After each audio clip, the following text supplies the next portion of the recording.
Hello வணக்கம். Welcome to Sania சமையல். Today vlog கல்கண்டு பொங்கல். வாங்க இதுக்கு தேவையான இன்க்ரீடியன்ஸ் பார்க்கலாம். பச்சரிசி வந்து 1 டம்ளரு, கல்கண்டு வந்து 1.25 டம்ளரு, முந்திரி 5, நெய் தேவையான அளவு, பால் வந்து 1 டம்ளர், தண்ணி வந்து 4 டம்ளர், ஏலக்காய் தூள் வந்து 1 டேபிள் ஸ்பூன். வாங்க எப்படி செய்கிறதுன்னு சொல்லிட்டு பார்க்கலாம். இதில் வந்து 1 டம்ளரில் வந்து பச்சரிசி 1 டம்ளருக்கு கோபுரமாக எடுத்துக்கோங்க.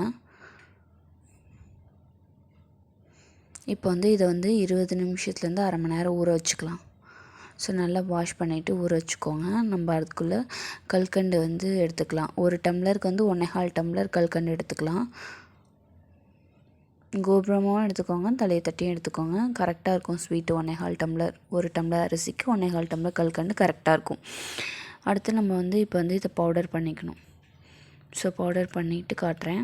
ஸோ இங்கே பாருங்கள், கல்கண்டை வந்து பவுடர் பண்ணியாச்சு. இப்போ அரிசியும் ஊறிடுச்சு. நம்ம வந்து குக்கரில் வச்சிடலாம்.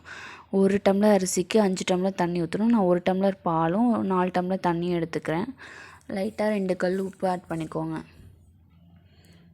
அந்த ஸ்வீட்டும் உப்பும் வந்து நமக்கு வந்து ஈக்குவலாக ஸ்வீட்னஸ் கிடைக்கும். அதுக்காக விசில் போட்டாச்சு. ஒரு 8 விசில் விட்டுக்கோங்க. 8 விசில் விட்டுட்டு நம்ம வந்துட்டு அடுப்பு வந்து ஆஃப் பண்ணிடலாம். விசில் அடங்கினதுக்கப்புறம் பாருங்கள், நான் நல்லா மசிச்சுக்கிட்டேன். இப்போ கல்கண்டு பவுட்ரு அரைச்சிருக்கோம் இல்லையா, அதை நான் ஆட் பண்ணியிருக்கேன். இங்கே பாருங்கள், கல்கண்டு மாதிரி நல்லா முத்து முத்தாக அப்படியே ஒயிட்டாக செம்மையாக இருக்குது. இப்போ நம்ம வந்து கார்னிஷ் பண்ணிக்கலாம். நெய் ஊற்றிட்டு முந்திரி ஒரு 5 போட்டுக்கோங்க. ஏலக்காய் தூள் 1 டேபிள் ஸ்பூன் போட்டுக்கோங்க. ஸோ இப்போ நம்ம வந்து இதை வந்து முந்திரி ப்ரௌன் கலரில் வந்தோடனே இதில் ஆட் பண்ணிக்கலாம். உங்கள்கிட்ட குங்குமம் பூ இருந்தால் கூட நீங்கள் ஆட் பண்ணிக்கலாம். ஸோ மிக்ஸ் பண்ணியாச்சு. கோவிலில் பண்ணுற மாதிரியே நமக்கு வந்து கல்கண்டு பொங்கல் வந்து நம்ம இன்றைக்கி பார்த்தோம். ஸோ ரொம்ப நல்லாயிருக்கு, ஸ்வீட்டாக இருந்துச்சு, எல்லாமே கரெக்டாக இருந்துச்சு. நீங்களும் வந்து உங்கள் வீட்டில் ட்ரை பண்ணி பாருங்கள்.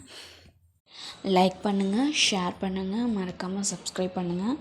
பக்கத்தில் இருக்க பெல் நோட்டிஃபிகேஷனும் ப்ரெஸ் பண்ணுங்கள். நான் போடுற வீடியோஸ் எல்லாம் உங்களுக்கு வரும். தேங்க்யூ.